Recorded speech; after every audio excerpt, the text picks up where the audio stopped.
Mic'd up.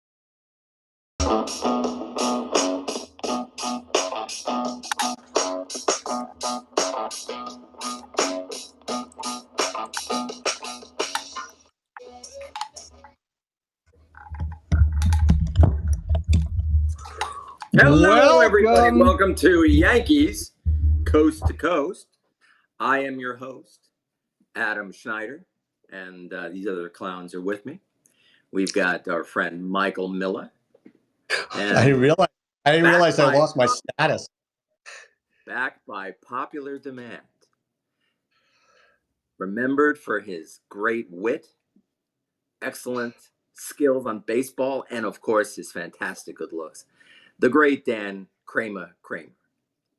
Daniel Q. Kramer. Daniel Q. Kramer, Esquire. All right. Yes, so he is an attorney, so watch what you say.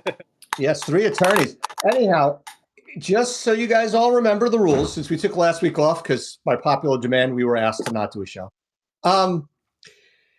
If you use the microphone at the bottom of the page, you can leave us a 30-second message. And you can leave us as many 30-second messages as you would like.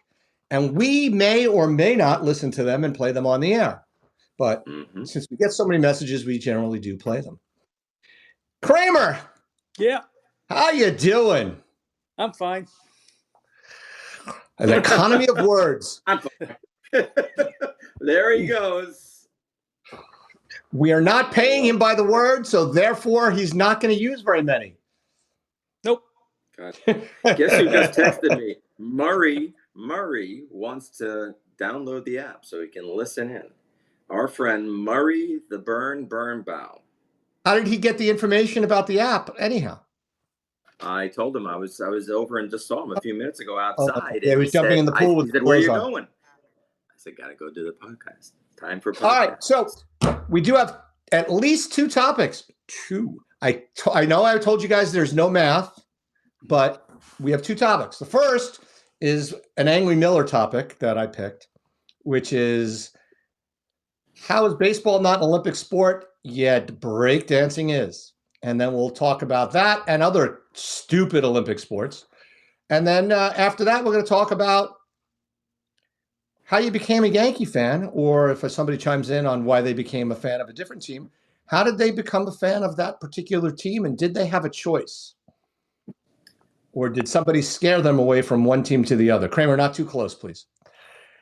And then if there's time, we'll talk a little bit about the Yankees. Kramer? Got some stuff. Dan does the show from bed. No, I think you did the show. I'm in the kitchen, but it's easier this way. So if I'm It's too that we close, see your nostril hairs. Hey, I played pickleball today, Kramer. You're not allowed to be in the kitchen. And Kramer, you're better off with farther away, because remember when we were talking before the show during our prep, and I said that you don't have too many chins like me? When you're farther away, you have less chins. How's this? Well, it's as good as it's going to be. Was this too far? No. What do you think, Adam? No, I can handle. Keep going. Try Cleveland. That's close enough. I want to go to Cleveland. I want to go to the Rock and Roll Hall of Fame and then take a bus ride out to Canton. I have a fabulous niece who lives there, and we went to their wedding. It was literally right there at the Rock and Roll Hall of Fame, right outside. Beautiful place, and the best baseball stadiums in America, hands down. You know, Progressive Field. What's it called now? Yes. Is it still Progressive? They keep changing the name. I don't know, but it used to be Jacobs Field, and it always will be for me. But no, they're big. My niece is now a big Cleveland Indians fan. She's saying she loves Cleveland. Who? Who is that? Cleveland who? Oh, sorry, the Cleveland Guardians. Sorry. There I go. I messed up my woke status online. It's done. Okay. So what are we going to talk about today? All right, so let's start with this. What do you guys think about the fact that although baseball's back for the LA Olympics, that baseball was not an Olympic sport and breakdancing was? Well, my opinion, if you don't mind me jumping in, it is not in any way important or extensive, because I have never given it any thought until just now. But baseball is as much of it is a world game. It isn't played by many countries, and certainly not very well. My sense is that breakdancing, while it started here in the Bronx, apparently, it is it's certainly a worldwide event now. Isn't it something that everybody does everywhere?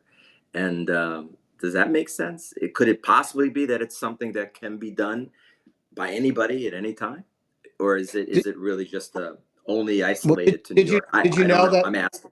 Did you know that because we don't pay Kramer enough, he won't breakdance for us? Kramer, what do you think? I didn't give it a lot of thought, but now that I knew that the topic was coming, I'll give a more positive answer than I originally thought I was going to give, because my first reaction was, what is it? It doesn't belong in the Olympics. But you know what? If breakdancing is something that brings enjoyment to people, I mean, I don't particularly enjoy it, but if it brings enjoyment to people, so what? Not a big deal to me. Okay, so let me ask you this question. Do you guys know what the Olympic motto is? In English or Latin, for those of you who want to use it. No, I gather you don't. So I will give it to you in English because I didn't take Latin. Up until 2021, the Olympic motto was faster, higher, stronger. In 2021, they added the word together. So now the Olympic motto is faster, higher, stronger, together. Mm-hmm. How does breakdancing make that list? How is that higher, faster, higher, stronger? Maybe you spin harder and faster, you get more points. I mean, what is the reason for, I'll give you another side. Why is figure skating an event? Thank you. I am sorry, but anytime you cannot have a measurable way of winning without interference from subjective judges, the running joke, the Russian judge gives you a 7.5, it is not a sport. I am sorry. Mm-hmm. Are they more athletic? Are they much more fit than I have ever been in my entire life? Are they better athletes than I will ever even imagine being? Absolutely. Is it a sport? No. Well, I'm figure skating, boot it. Synchronized swimming, boot it. Gymnastics, boot it. Get them out of there. They're artistic impressions. Get them out. It's artistic. It's subjective. I'm sorry. Get them out. Air pistol. Do you think that's something? Is air? It's shooting measurable. It is measurable. Archery, measurable. And I tell you, there's probably some archers that we might actually be better athletes than. Archery, it's measurable. I'm sorry. If it's not measurable. Now, boxing, somebody said to me, what about boxing? I said, well, personally, I think they should go until somebody gets knocked out, and then you have a measurable decision, as opposed to the judging that goes on. But, you might as well put cockfighting in. What are we doing, Adam? We'll go look at your backyard? Is Murray out there? Oh, my wife just was making a funny face. And I thought it would be funny. I'm sorry, they're great athletes and they're incredible physical specimens, but it is not a frickin' sport. I'm sick and tired of this crap. So I guess we can agree on one thing. They all have fewer chins than we do. Well, there's a joke in there that I'm not allowed to tell because I don't want to lose my politically correct card like Adam did. But all right, so do you guys know how they pick Olympic sports? I really don't. Okay, so in order to be an Olympic sport, the International Federation for the particular sport has to be recognized by the Olympics, the IOC. The sport must be widely practiced by men in at least 75 countries and on 4 different continents, and by women for women's sports in at least 40 countries and on 3 continents. Somehow that doesn't seem equal, but that's a different story. The sport must also increase the value and appeal of the Olympic Games, reflect modern traditions, and conform to the Olympic Movement Code. Okay. They can also consider public interest costs and whether other sports will be discontinued. It is unbelievable. Then you have to petition, and there's all sorts of stuff. But I'm sorry, these things are not sports. They're not sports. I understand your feeling. I understand your frustration. I don't care. Thank you, Doctor. But that's okay. But I'd love to hear what Webby has to say about this. Do you mind if we jump to one of our friends? I know it's jump to Webby. I am all ears for Webby. Good news, guys. It looks like breakdancing is out for the next Olympics, and baseball is back on the table. The excuse had been that baseball was too expensive to put on and that not enough countries had baseball teams. That's hogwash, as we know, because the World Baseball Classic has handled that for years. So maybe in LA in 2028.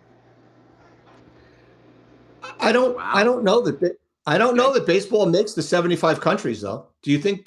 Then again, I don't see how figure skating makes 75 countries either. It probably baseball, does. well, all of the Latin American countries have it, and they're numerous, so it probably does make it. what, baseball or baseball? Baseball. Dance. You gotta keep up here. Oh, here it probably does. It probably does make it because you have all of the Latin American countries, and you have a lot of countries.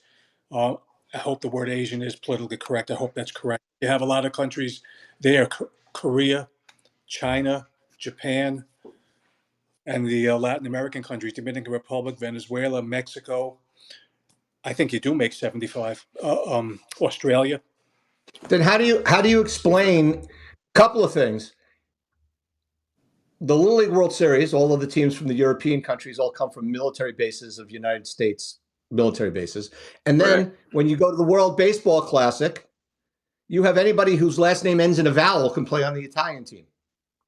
Well, they have. Well, that's for every team, though. The rules are pretty lenient for all teams. For example, and there's the team Israel, as long as there's some lineage, it could be a paternal great grandfather. Just giving an example, that'll qualify the person. If the person converts to Judaism, that'll qualify the person. So they have somewhat lenient rules for all. So any type of descent would Well, qualify. it's also Israeli citizens because they can't have Islamic players on the Israeli No, team. that's yeah. So it's just baseball's. I mean, softball's back also. Ballroom dancing was in when they were in Australia. They had ballroom dancing. I mean, come on, that's measurable. That's measurable. All right, you guys ready for my pop quiz? Okay. Is this a quiz about our fathers? Yes, my dad is a very nice guy. I've not met your dad. No. Never met him when he was alive, so I will pass on that. No, but all right. Go ahead. Angling, which is fishing. Has fishing ever been an Olympic sport? True or false? It's a very trick question, so I would say true. I'm going to say, I would say true also. Yes, it has been. Next, oh wait, 1 second. Wow, that was a tough one. Just so you know, we had the right angle. You had the right angle on that one. So angling was. I gotta get my act together here. Sorry. There's that handsome devil. I see him. There you go. In the 1900 Olympics in Paris, there were 600 fishermen that participated. Next question: squash. Has squash ever been an Olympic sport? Yes, that's for sure. Guaranteed. Kramer? Yes. No, it has not. Oh, we failed. It will be in 2028 in LA. We got squashed. Yes, you did. All right, here's a good one. Swimming obstacle race. So you're swimming and you have to go through an obstacle course. Has that ever been an Olympic sport? It's measurable. No. Yeah, why not? I'll say yes. Yes, it was. And again, in Paris. Oh, those Parisians. 1900 in Paris. Swimmers had to climb up a pole, clamber over a row of boats, and swim under another row of boats. What's clamber? I have no idea. It was in the version of the 1980s kids TV show, We Are the Champions. Can I ask you a question? Yeah. Totally unrelated. But it seems to me the same cities seem to have... How come Paris? It seems that Paris has it every other year or every other... Well, here's another sport. How many times in LA can they do it? Here's another sport that Parisians might be interested in. Live pigeon shooting. Shooting live pigeons. That would be nice. Was that ever an Olympic sport? No, I'm going to say No. no. Guys, 1900, the Paris Olympic Games. There they are, those Parisians. Live pigeon shooting was an event. Paris. All right, you ready? Lawn bowling, not bocce, but lawn bowling. Yeah, definitely. Kramer? I'll say no just to be different. Never has lawn bowling been in the Olympics. You know, I don't want to play anymore. I'm very bad at this game. Okay? Can we go on to something important? No, we're doing this. Netball. Netball. I don't even know what netball is. I don't even know what netball is. I'm going to say yes. Neely. Yes. Netball was officially recognized by the IOC in 1995, but it has not been in the Olympics yet. No. Equestrian long jumping. I'm going to go through them faster. Ready? Equestrian long jumping, meaning you're riding the horse and you have to jump long distances. Yes. They do You the say Grand yes? National. That's not the Grand National. What is it? No? Yes, it has. Okay. 1900. Speed it up. 1900 in Paris. Very good. All Paris right. again. It's Paris again. It's Paris every time. You know, I think nose picking would be a really good one. It'd be great. Lots of interest. Everybody does it. They certainly can find 75 countries. All right. Here's one not related to Paris. Hurling. I think it's a Scottish sport. Throwing up? No, not throwing up. Hurling. You hurl a ball with like a highlight type racket, but it's a team sport. 1904 in St. Louis, Missouri. And then you have your post-event haggis. Yes, your post-event haggis, Kramer. You are correct. You ever have haggis? Pretty good. I've eaten it. Half hag? Kramer, what haven't you eaten as long as it doesn't have a lot of salt? I've been to London several times. I've eaten haggis, black pudding, all that fun stuff. It's good stuff. I like black pudding, and all that is really pig blood. That's all it is. It's darts. Darts, anybody? Yeah, darts seems to be a really good one. But not the summer. That would be more of a winter game, don't you think? I'll say yes. Nope. No darts. Here's one you like. Can we? No, tug of war. When I agreed to this, I thought it would be 5 minutes. I didn't know it would be a 4 hours. Tug of war. Was there ever tug of war? I'll say no. Our friends in Paris like tug of war. Yeah. Just so you know, we have some new viewers tonight. I have been socializing our show to people, and there are some new viewers. And this is what they're getting. They wanted a Yankees show. Can we? Yes, they wanted a Yankees show in this way. All right, so we've got a couple of more Olympic comments from some guy named Todd M, who is not allowed to play baseball on a Dodgers team. Did you guys discuss why flag football is going to be in the Olympics in LA? No, we didn't, and we're not gonna. So tough shit, Todd. Fishing is half luck, if not more. How could that be an official sport? How could it be? Isn't the fish involved? Doesn't the fish have some part? I don't know. Is the fish really give the medal to the fish? Well, is the fish like a breakfast time, whereas the chicken participates, but the ham is committed? Oh, by the way, did you know how they got the name pommel horse for that event with the two handles that the guys do? I did not know. They actually used to do the event on a horse with the two things, and you have to do the spinning around on a horse. Wow, loving it. All right, my friend. Anyone else? Do we have any more on this riveting? No more Olympics. I just am so fed up with the Olympics. It's just. Oh, and I was in Vancouver. I was in Vancouver for part of the Olympics, and let me tell you, I watched the coverage, the Canadian coverage. Yeah, better. So much better. None of this BS, rah, home team. They had some of it, but it wasn't overwhelmingly, oh, America's great, America's great. They were reporting the sports. Whether they were sports or not, they were reporting the sports. So, okay. By the way, the Australian breakdancer was my favorite athlete in the entire Olympics. All right. Really? Yes. I think it's great. That's 0 points. the show seemed like it. I didn't watch 1 minute of the. It's not. I feel bad. I'm not evolved. I'm not. I We like could tell by certain the things. big protruding forehead and orbital rim. Exactly. Very Neanderthalic. Thank you. Or is it Neanderthal? It's not tall when it comes to you, Adam. I don't care. Yes. Boy, did I walk into that one. But I just don't get the whole Olympic thing. But I respect it. I just don't like it. I don't enjoy. I don't engage. I see people who love it, and that's great. But I have to say, what I did see, at least in the news coverage, it seemed like a very cool thing. They did some very nice work of first cleaning the Paris River, the Seine, which is just fantastic. They didn't clean it. But they didn't clean it. They got sick. They got sick. Yes, they got sick swimming in the Seine. They screwed that up. That was yes, the they point, did. The whole thing. So they screwed it up. So the Seine was not clean, apparently. And then also, what about the this use of location? I mean, apparently they did great work under the Eiffel. Oh, it was fantastic. That was beautiful.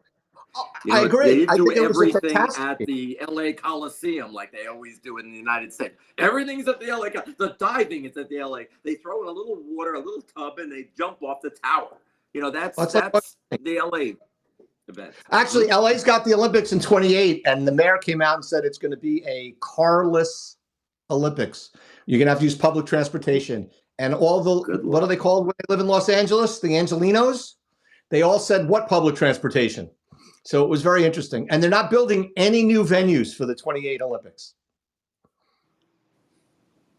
They're only using existing venues. LA, I'm sure the Los Angelinos are going to love.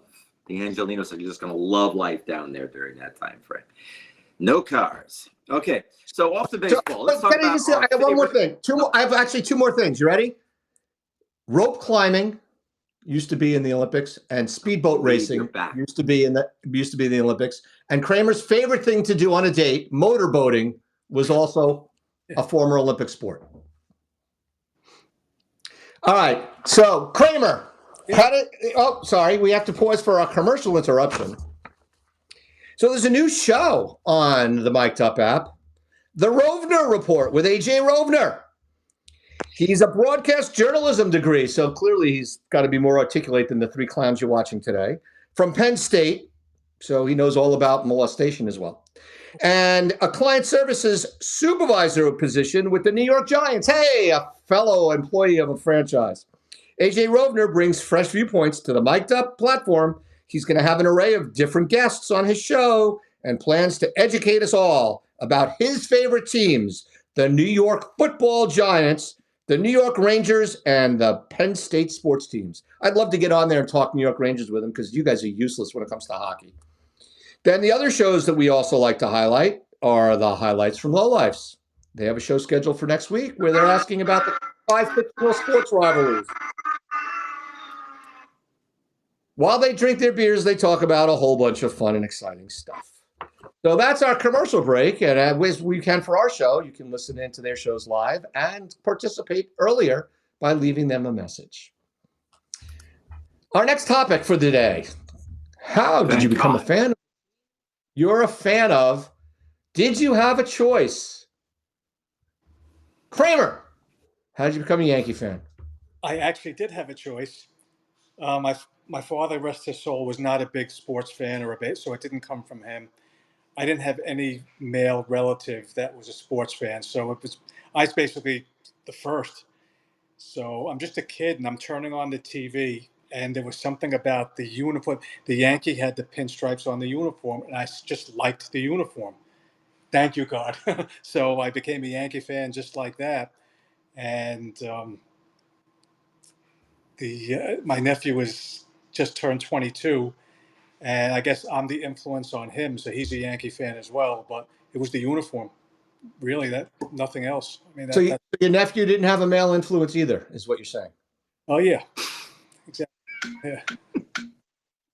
So Kramer, I could imagine little Kramer, little Dan, with a Jufro, probably this big, huge hair. I know. Mike, you did too, didn't you? I saw a picture of I you, did Mike. not. No, I never had a Jufro, but 1983. both of my brothers did. I had a Jufro. I got to get on. both my kids Next time I see and both your my brother. kids. Both my brothers serious. and both my kids had Jufro. So I'm really concerned about, like I said, they're my alleged kids because the DNA testing is, it's not real because But you've got what's a it lot going of to curly show? hair in your family. Your wife has Maybe fabulous curly hair. Listen, Adam, just because you see me in the shower, there's no reason to make that comment. maybe I should have had a mullet. A mullet? Oh, I mullet. definitely had a mullet. I went through a mullet. Joanne likes to make fun of these old photographs. When we first got married, she said I had a mullet. She's an absolute lie. I did not have a mullet in 1996, but maybe 92. Do you know that Weil used to have a mullet? When I first met Rich Weil, he had sort of his two fluffs, a little bit on top, pretty thin, and then he had a long back. It was not a good look. We had to cut his hair personally, one evening during a drunken stupor. But the mullet doesn't work. Joanne can't make fun of you for having a mullet if she married you while she thinks you had one. Right? I said it was that's good enough. Just picking on herself. It was good enough to get to land the deal. So I don't know. So in other words, Joanne's a lot like my wife. They drink a lot. Well, she must have. I have a favorite National League team too, and it was a similar story. It was the uniform, but it was also the team at the time. I mean, I was born. Wait, let me guess. It's those 1970s Houston Astros jerseys. Oh no! That definitely wasn't that. Can I guess? Can I say what it is? You can say. I think I know what it is. Cincinnati Reds. Cincinnati Reds. Yeah, I was born in '68. So when I started watching baseball, it was sort of towards the end of that big red machine. But when I watched them, I liked the team also, and I liked their uniform as well. And so the Cincinnati Reds, Chicago Cubs, teams like that. The Cubs had the little cubby bear on the sleeve, so I always found that to be pretty cool. No, that's because you like to snuggle. So Adam, how did you become a Yankee fan? Since you don't really root for any other teams except for the Yankees, because you don't believe anything's a sport except for Yankee baseball. Well, I think baseball. I do prefer the Yankees. I like all aspects of baseball because baseball is the outlier of all sports. There's nothing like it. Everything else is based on similar, on the run the ball, basically the war of attrition on a field. And I think it's interesting, it's fun, but it's all the same to me. In football, it's run 5 yards, pile up, run 5 yards, pile up, throw the ball 10 yards, pile up. I mean, I like it and it's interesting, but it's not baseball. Baseball to me, there's something about the uniqueness of it, the pace of it, and I love it across the board. So yeah, other sports all seem a little bit, and golf to me is not a sport, it's a game. So it's fun, but it's not necessarily a sport. So it's baseball. But yeah, the Yankees, to get to the question at long last. My dad was a Giant fan. My mother was a Dodger fan. And when both teams left the same year, they were heartbroken. It was just terrible. They had already been married for years, and they would just kind of root for the other team. And my father loved the Giants, went to many, many games, the Polo Grounds. And he never was as excited about baseball again, but he wanted it in our life. And he felt he wanted to share baseball. We lived in the Bronx. We lived 10 minutes from Yankee Stadium. And, that's where we were going to go. So we would go to those terrible old games. Not me. He died when I was 6, but my brother used to go to many games with him. And my sister talks about games that they would go to Yankee Stadium. And he used to bring that old, 8mm camera. And I've got shots of Mickey Mantle rounding third base in a home run. There's actual reel-to-reel film out there. that my father shot during one of his times at Yankee Stadium, probably 1966 or 67. But, you know, it was just something to me that I didn't have a choice because I didn't know any better. I didn't know anything else. There was no other, I guess I had nothing but choice. But it was what we were always, it was always available to us. It was so close. And then I went to a few games in 71, and all of my friends were Met fans because the Mets were so good at that time. And so I could stand it. But they won World Series. They weren't They'd won good, the series in 69. 70 and 71, they were above 500 teams. They were decent. And they seemed to own the city. They had the new stadium. They had the new beautiful ballpark, if you could call it that. And the Yankee Stadium was dilapidated at that point. It was beginning. I mean, I don't know. Did you ever go to the old stadium, Mike? The old stadium, the original? I went to the old stadium when I was very, very young. I had no choice but to be Yankee. I was going to Yankee games when I was 2. I had no choice. And I'm glad I had no choice. I was going to game after game. We used to go to opening day every year. My grandfather would get tickets, and we'd go, me, my father, my uncle, my aunt, and all the grandkids that were alive at the time or not in jail. They would all go, and we would go all the time. I mean, we didn't miss an old timers day. We didn't miss a bat day. We didn't miss an opening day. We didn't miss anything. We didn't go to any playoff games because there was none. But I went to games from when I was a tiny little tot. I mean, my family is entirely from the Bronx. My father lived in Pelham Parkway, my mother in Fort Apache. And, you know, it was nonstop Yankees all the time. And when I was born, my father was I don't know what he would be called, a sports writer or whatever he would be called for the New York Post. So, I mean, he was, you know, it was all Yankees all the time. Matter of fact, I went to so many Yankee games as a kid. We went to some other game or event and they played the national anthem. And I turned to my parents and I said, why are they playing the baseball song? I didn't even know it was the national anthem. I just knew it as the baseball song. Wow. I was going to games. I mean, you've seen some of the stupid pictures that I have, you know, that I've used in different places of me as a little kid. Everything's Yankees. My grandmother baked cakes, Yankee cake after Yankee cake for me and my brothers and everybody. It was just, we were Yankees nonstop all the time. Mm-hmm. My grandmother used to throw batting. My grandmother, when we moved out of the city when I was 5, my grandmother. You said they lived in the Bronx. In the Bronx. In the Bronx, in Pelham Parkway. And we moved out to Rockland County and it snowed. And we have video of my grandmother in her fur coat throwing me wiffle balls on my front lawn in the snow, batting practice, when I was like 5 years old. 5 years old, right after we moved. There was snow on the ground and she's out there throwing me batting practice, my grandmother. And I'm wearing my little Yankee giveaway helmet and all sorts of stuff. I mean, that was my family. We were Yankees and through, which is why it kills my Aunt Tina that my cousin Matthew is a Mets fan.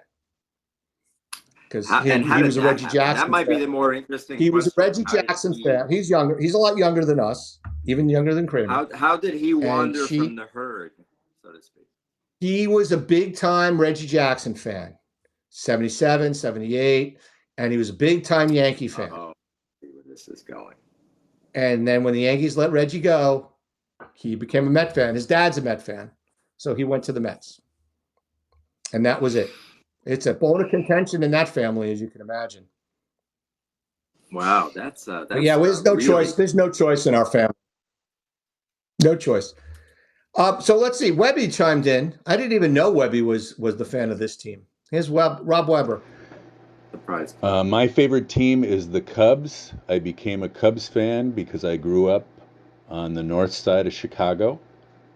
We did not hate the White Sox. We were indifferent to the White Sox. They just were not on our radar. Even though the Cubs were terrible, they're a fun team to follow, and they got great fans, and I've been a Cubs fan ever since. So, yeah, I mean, if you think about it, Adam, Kramer's too young, but we were Yankee fans in the late 60s, both of us. And through the early 70s, those were some piss poor teams. So yeah. they can't. I mean, they were. It was a bad team to root for. They had Bobby Mercer It was Mercer, Munson, Stottlemyre, Fritz Peterson. Horace. That was about it. And Roy Horace White, Clark. of course. Don't forget Horace. Clark, my favorite player. I hope they have a Horace Clark bobblehead night. I'll be the first to go, and I'll get more than one. I don't care. But Horace to me is the living, and I think he passed away recently. Sorry, but he is the image of that era. That's why so many people call it the Horace Clark era for the Yankees. But he was a pretty good ball player. He wasn't that bad. I know you're pulling up his stats. He wasn't a terrible ball player. He was he certainly didn't hit a lot of home runs, but he was fast and he was a pretty slick fielder. And I always liked him. And wore a helmet in the field. And he wore a helmet in the field. Yeah, he didn't like because he got hit runners. in the melon at one point. He was always afraid of it happening again. So he, good guy. Those teams were just hard to not. I mean, I loved them. They were just a little sloppy. It was like the Yankees of that era were sloppy. They would get off to a good start, and then I wish my brother was here. He'd love to talk about this. But the '73 team was winning all the way through until about around July 15th. And then they just had the worst August, and they ended probably 82. Maybe they won 82 games that year. And it was so upsetting because that was the year. The same thing happened in '74. Great season. And then they died at the end. Yankees always seem to have a swoon in the summer that made it hard during those eras. And it was hard during that time. And it was hard to be a fan. But our Met fan friends were just impossible. And I've never been able to forgive the National League for letting the Mets win the pennant in 1973. It just seemed to me, how in the world did the Mets win make it to the World Series in 1973? They were 5-6 games over 500, and they made it. Would they go 84 and 84, 83 and 70, 83 and 70, 75, 72? They lost the series though. 83 and 7. Well, how many games they played that year? 73, they played a full 162 games. So whatever it was, that's pretty horrible that they could make it all the way that far. Think about how that must have been to the traditionalists who were used to win teams. The first place team, the World Series team, was always a 98 to 100 win team, no matter what, one way or the other. That was the first 82 and 70, 82 and 79. Wow. 3 games over 500 and they get to the World Series. Can you imagine what people thought of that? The traditionalists? Only 4 years. Yanks were 80 and 82. Yeah. So, and that always bothered me. Everyone said, "Oh, the Yankees suck." The Yankees don't suck that much more than your team. It always bothered me. So it was a big deal to be a Yankee fan. And I'm interested, if Weber is still on, I'd love it if he's listening. If he is, if you could chime in on, is there a lot of is there battle between Cubs and White Sox fans? Probably not as much now because the White Sox are just so horrifying. But do they have that same kind of dynamic that we have in? I don't know that they have the South Side, North Side thing going in the city the way that, they do have differences. But I don't know about you guys. I think Weber brought up a good point. He said he was indifferent to the White Sox. In my house, we were never. We were indifferent to the Mets, and I think indifference is worse than hating them. I'm indifferent to the Mets. I continue to be indifferent to the Mets. They can only help the Yankees except when they play the Yankees, which of course this year they did not help the Yankees when they played each other. But I'm completely indifferent to them. In '86, it was easy to root for them to beat the Red Sox. Yeah. From my perspective, that was an easy choice. I rooted for the Red Sox. That was an easy choice. I hated the Red Sox. Kramer, what's your opinion? I mean, what was your growing up? What were you like with regard to the Mets? I don't think I can never say I was indifferent to them because maybe I was immature. I sort of enjoy watching them lose. So when they lose, I do enjoy it. Now, the best I could have done, now the '86, I couldn't really root for either team. So the best I could do, I mean, I'm not a jerk. I have friends who are Met fans. So I said, look, if the Mets win and you're celebrating, I'm happy for you. I can't root for your team, but I'll be happy for you. So that's the best I can do. But I wanted to make another comment about the Cubs. If you ever get a chance to visit that city and go to Wrigley Field, it's a must-do. I've been there a few times. I've actually been to both stadiums. I've been to both stadiums. Yeah, it's a lot. It's there's nothing at New Comiskey that's. Although the meatball parm heroes in center field were outstanding at Comiskey. But there's nothing. There's no comparison between those two stadiums. I've been to Wrigley 3 times, and every time, first foul ball I ever caught was at Wrigley, and I was 24 years old, and I caught a foul ball at Wrigley. The food that you have to have in Chicago, not the deep dish. It's the Italian beef sandwich. With yeah, 100% agree. That's a must try. Absolutely. Let me ask you guys. Sorry. Go ahead, Adam. Go ahead. Sorry, I was talking. No, it's just the thing about about Chicago, the White Sox. Do you know that stadium was the first of the new era stadiums, and it was terrible. They did a terrible job, but they did something that not many people remember. No, it was modeled after. It was modeled after the new Yankee Stadium. Well, it was modeled after the 76 Yankee Stadium. That was the first stadium of garbageness. I mean, it was a big concrete monolith like the 1976 Yankee Stadium was, except it didn't have any culture to it like the Yankees were able to carry over from the old stadium, because the White Sox culture is, the Black Sox. That was their culture. So there was nothing they can carry over. They were the Go-Go Sox. The 1959 team won the World Series. Didn't they win the World Series in '59, or did they lose to the Dodgers on? I don't know, but they also, they have a disco destruction night they had in the old Comiskey. You're right, because they had not won the World Series much more than the Cubs had. When they won in 2005, they had not won in years either. They won in 2005. That was the. That's the last time they won before what? 19 had to be in the maybe it was the 40s. It might have been. How long? They were almost as long as the Cubs. Oh, somebody that's Todd. Todd's still right. The White Sox won in 1906, 1917, and did not win again until 2005. Wow, so that really was a curse. See, to me, that's a curse. Not like the Red Sox stupidity, but the curse, the fact that they were the most infamous team of all time, and then not to win the World Series at any time during that had to be a curse. That's something else. That's a lot of years of something to say about the White Sox. Well, now it's the Guardians waiting the longest. The White Sox now have Grateful Dead night. For the last 2 years, it's been when the Yankees are in town. Listen, the A's and the Giants have had Grateful Dead night ever since I moved out here. And quite frankly, it's fantastic. Matter of fact, my son Max, just went with my brother-in-law, his uncle, and saw the Dead and Company at the Sphere. Oh my God, the place is out of control. Out of control. But yeah, so the White Sox new stadium, there's really nothing to it. There's no character to it whatsoever. I don't know what they've done to it since I was there, but we went on a family vacation to Chicago, and we caught a Cubs game, and then we caught the Yankees at New Comiskey, which was what it was called. And New Comiskey, there's nothing to it, but it's a fine. I mean, you're there to watch baseball. It's fine. But Wrigley is its own animal. Wrigley and Fenway are their own animals. Wrigley is a spectacular place to see him. I've seen 2 games there. Loved them. I've seen maybe three with the White Sox, and I don't hate it. I don't think it's as bad as they make it out to be. It's just not. I think they did a good job when they lowered it. Apparently, it used to be known for being incredibly high, so at a very high pitch. So when you climb up to your seats, it was pretty scary. And they knocked out, I think, 20 or 30 rows of the top, maybe 20 rows of the top of the stadium, to lower it a little bit, to give it a little bit more intimacy.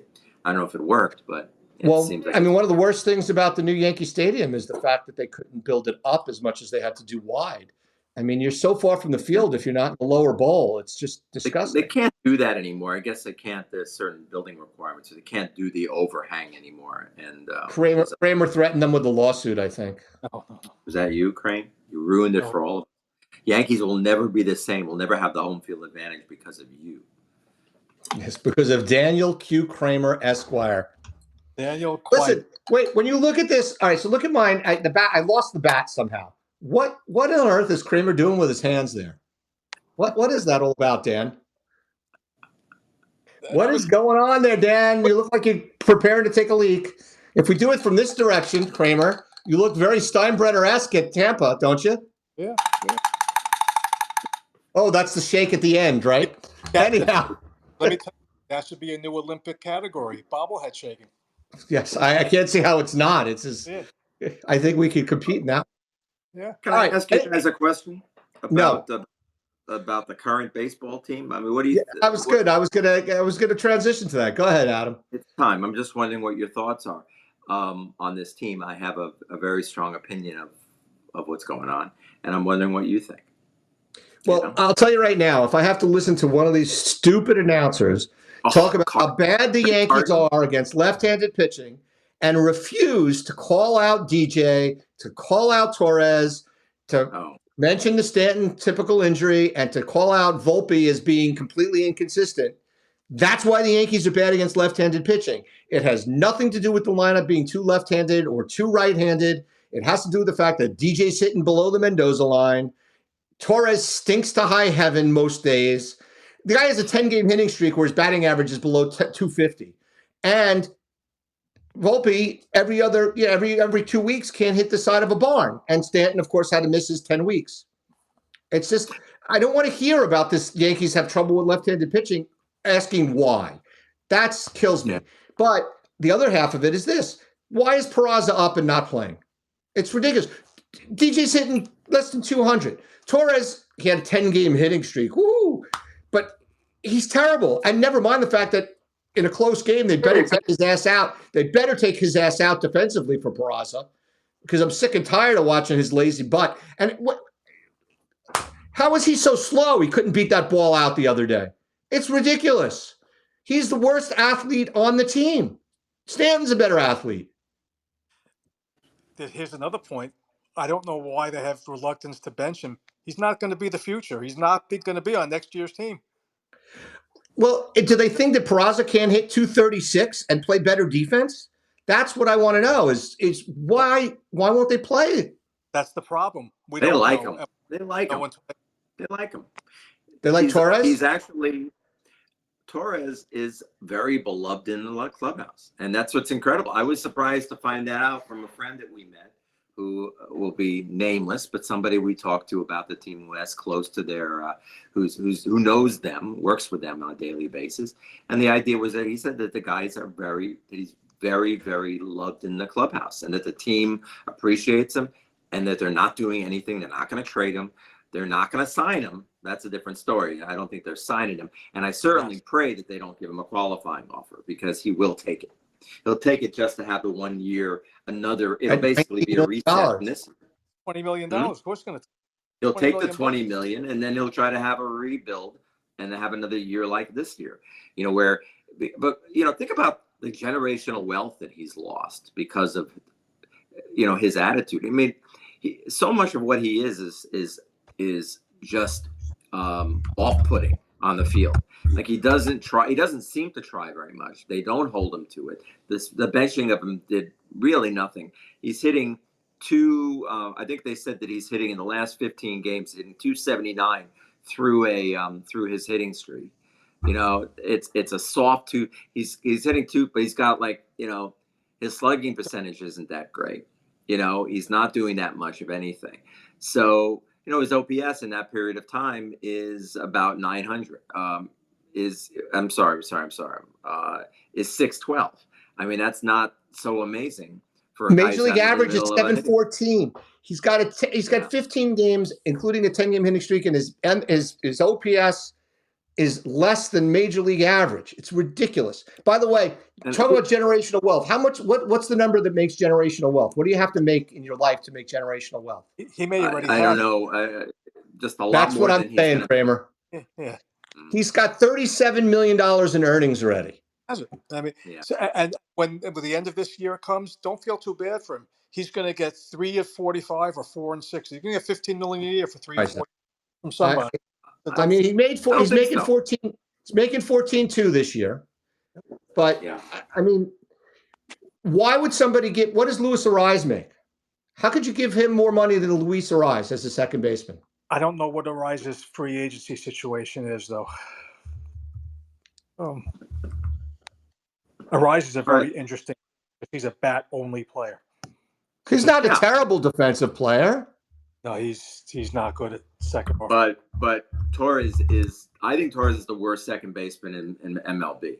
I think he is as bad at second base. He does nothing good in the field. He's nothing good in the field. And I was listening to that idiot Susan Wallman the other day say, "Oh, the only reason why they can do that is because he's got such a great arm at second base." Have you been watching this guy for He the doesn't last use 7 it. years? He doesn't use it. He does not have a great arm. And the comparison of him to Cano drive me crazy because I would agree. Cano didn't exactly look like he was burning the base paths or doing anything, but Cano hit 320, and Cano hit 20 homers, and Cano made the routine plays. Cano is, and he was in the right place. Cano had a high baseball IQ.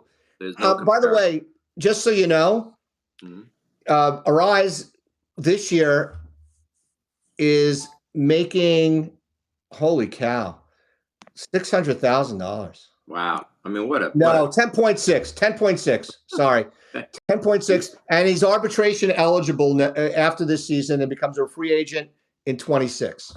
Yes, I have a hitter like him to have that kind of. Can you imagine him in this lineup? Have him setting the table. Also, can I ask you the question? Why did they trade? I know Jazz is gone, and he'll probably be out for the season now, right? But why did they bring him in and not put him in the leadoff spot? They have no leadoff hitter. They can't. They don't feel comfortable with the leadoff man. Why? They never. He didn't play one game at leadoff in the what, maybe 15 games he played. Yeah. The reality is he's not great in the leadoff spot, but he's the best option they have. You know what I mean. But I think next year Chisholm's going to be shifted to second. I think the Yanks might try to sign a third baseman. Yeah, they will. I think they're going to try and sign either a third baseman or a second baseman, and then Bregman, another one. Bregman, but they're not going to have the money for Bregman. No, they're not. I mean, listen, they've got to sign. They have no choice but to sign Soto. I don't care if it's $60 million a year. At this point, it's clear he has to be on the team. And today I heard them talking on the radio. Well, who's going to play first base next year? Well, guess what, guys? DJ LeMahieu and Ben Rice are first baseman next year. Because they're like, Judge needs to move to first base. But I'm like, until DJ's contract is done, DJ's there. That's the bottom line. The Yankees could go with Peraza at third and Chisholm at second, or vice versa, with Cabrera bouncing around. Jones is not going to be ready next year after the year he's having. Dominguez, I don't understand why he's not there. So next year with Soto, Dominguez, it's got to be Soto, Dominguez, and Judge in the outfield. Judge is going to have to learn to play left field. Well, you know what? With Chisholm as a lefty batter, potentially at second, it actually makes Chapman a better fit, but he's going to be expensive, though. Matt Chapman? Yeah. Why would you want a high strikeout, inconsistent hitter on the team? No more. He's actually improved this year. I think his strikeout rate went down a little bit. But do they like him in San Francisco? What do you think? They love him there. No, they don't. They're actually just, he's here. They are not like that. They loved him when they signed him, but right now the attitude about Chapman is okay. Well, he's good. He's fine. He's probably going to opt out. What? He's probably going to opt out of his deal. No, he's not. So Chapman this year is hitting .246 with 19 homers. He's not going to opt out of that. Well, if he doesn't opt out, then it doesn't matter. All right. So, by the way, his strikeout rate, it's got 124 strikeouts and 451 at bats. Kramer. Yeah, it's not good, but I think it's lower than last year.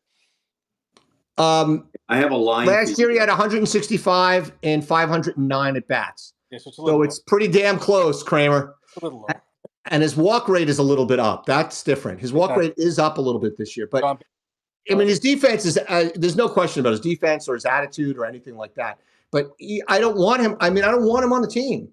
There's no reason for him to be on the team when you've got Peraza and you've got Chisholm and you've got it's not money's well spent. No, I'm not saying you have to. I mean, but the Yanks have to finally do, figuring that Torres is not going to be on next team, they got to find out what Peraza is. They can't trade him because his value now is too low. So you know what? You might as well play him. You play him either at second or play him at third. You put Chisholm at second or third, wherever each of them are more comfortable. And that's it. Yeah. Tell me who this is, guys. Chapman's contract is 18. If he opts in, It's $18 million a year for the next 2 years with a $20 million mutual option at the last part with the year 3 in 2027. I don't want an $18 million, 230 hitter who's not going to hit 40 home runs. I don't want him on the team. No offense to, he's a good guy, great in the clubhouse, but no, he's not. I can live without him. Hey, just an idea of who's available. Bregman would be the perfect fit. Bregman, we'll see, but he's going to be expensive. Now, let me ask you something. I'm going to ask you guys, I'm going to read these numbers. I want you to tell me who this is. The last 30 days, 341 batting average, 423 on base, 524 slugging for a 947 OPS. Who is it? Tyler Fitzgerald. Tyler Fitzgerald? No. Bobby Witt Jr. No. Austin Wells. Oh, excellent. Like I said to you, he's been great he's been great behind Judge. 16 RBIs. I was what I was upset about. I felt bad for saying it. I was mad because that was the game that they walked him five times, and Snyder up in the Jays made me crazy, and I was like, they're just going to keep doing this, and the guy can't have a game like he had that day. But he had one game, one bad game, and one bad game. Great on. So I was upset. He's been fantastic, and they better not be splitting time when Trevino comes back. It's freaking stupid. I'm sick of hearing about how he's so close down in rehab. I don't care. He's a backup catcher. Right. Coming back tomorrow. Is he coming back tomorrow? Yeah. Navarro is as fine as, what's Trevino's contract status? Do you know? I think he's a free agent at the end of the year. He's bye-bye. But, hey, by the way, Bregman makes $30 million this year. No, I know that. He's going to be expensive, but he's going to be very expensive. There's no way. He's having a great second half. Yeah, but he's a winner, and they like him. And what I like about Bregman is he's got sort of soft contact skills that the Yankees suck at. Like, he's one of these guys that doesn't strike out a lot. He walks a lot, doesn't hit the ball that hard, but he hits it in play. And that's the kind of guy that I really would like the Yankees thinking about. So it would be a nice pickup. By the way, Trevino's arbitration eligible after this season. Right. And he makes 2.7 this year. And he's also an above average third baseman. Bregman? Oh, yeah. Bregman's an above average third baseman. Absolutely. Yeah. But I think as far as Wells is their catcher. Yeah, he should be their starting catcher. These stats are incredible. He struck out 18 times, which is, about 10th on the team in that period of time. He's walked 12 times. The guy is he's a machine. He's like a better version of Matt Noakes. And they need somebody. He's a much better defensive player than Matt Noakes could ever imagine being. Well, that's what I'm saying. He's a better version of Matt Noakes with the bat and with the glove. Yeah.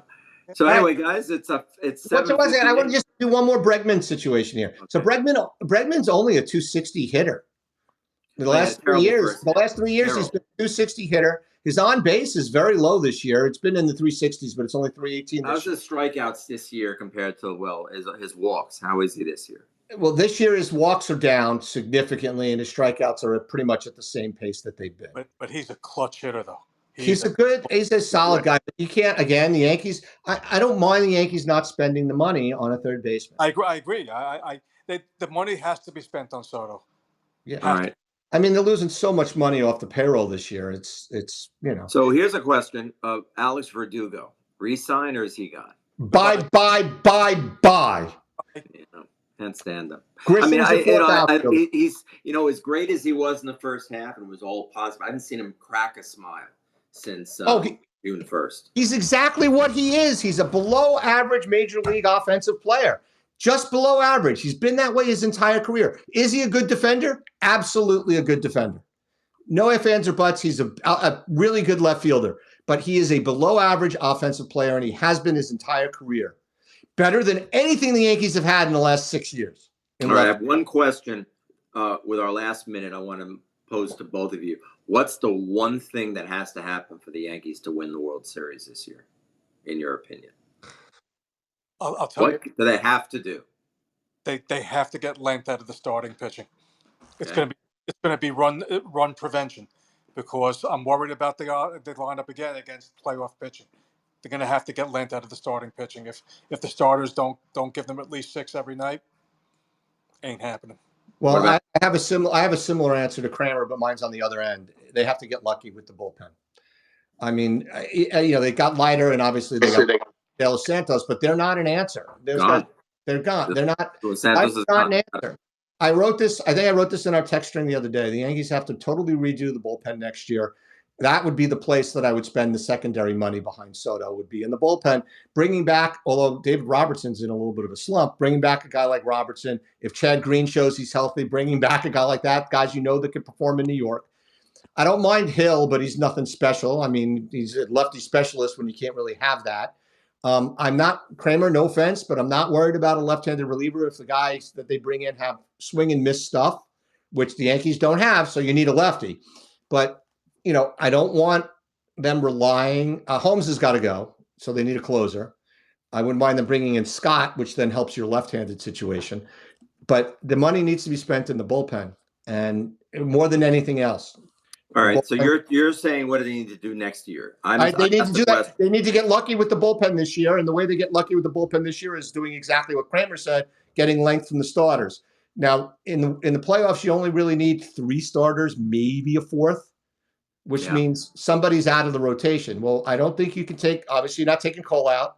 I don't think you can take Rodon out the way he's pitching lately, and you can't take out Heel if he continues to pitch this well, which means Stroman and Cortez.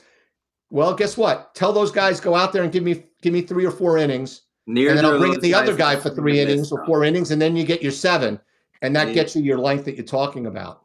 Because I think we have a big problem. My big concern is I don't think they win the World Series. I don't think they win a round in the playoffs with Holmes as their closer. I just don't think they're gonna. I don't know. They seem to love this guy because of his peripheral numbers. Like looks good on it because he does get a lot of saves. But the Yankees won a lot of games early in the season, and that's great. But he has been horrific in the second half. And even with his little pickup in the last week or 2, it doesn't matter. He can't win the big ones, and that's what's scary. Pick up 46 pitches the other day. It was terrible. Listen, with Holmes, look at the closers around. The Orioles don't have a closer. Kimbrel? Isn't he their closer? They have no closer. They have no closer. Kansas City's closer is now Lucas Erceg, who's the guy I wanted the Yankees to get, right? Detroit, they don't have a closer. Their closer has not been very good this year. Houston, Hader's finally turning it around. Texas, now they're stuck with Robertson as their closer. No, Yates is the closer. Yates hasn't been closing lately. Take a look at their stats lately. They've been going to Robertson because Yates has been slumping. So there's really no closers out there. There's nobody. There's no closers out there. I do think they need a closer, but there's not many out there. There just aren't closers anymore. Why not think about moving Heel into that role for I know it's radical and you give up a major strength, but I mean, I'm telling you, man, I don't see them being able to get this guy. He can't handle it, and they're going to always rely on this idiot infield that they've got. So they're going to get killed on soft contact. And I just don't I think they're going to get killed against Houston Astros. I can see it right now. Game 6, they're down. They're winning 4-3. He comes in. He's going to walk the first guy, give up a little single up the middle. First and second, he'll strike somebody out. He'll walk the next guy, and then a ground ball to second base, and he's going to blow the double play, and they blow the game. 100% agree, but I wouldn't put Heel in that because the only guys that have successfully transitioned from great starter or excellent starter to closer have all been a little bit older. Eckersley, Righetti, Smoltz. Those are the guys that have transitioned from being, and they were well into, a lot of them, all 3 of them were pretty much well into their careers before they turned into closers. I don't think Heel can go from where he is now to closer. I think there's a mentality that a younger guy doesn't have. Do I think that he would be the best closer that they've got? Absolutely. But I think he needs to be a starter on this team. Yeah. All right, let's pray. I agree with you. Holmes is, and like I said, the bullpen scares Let's pray.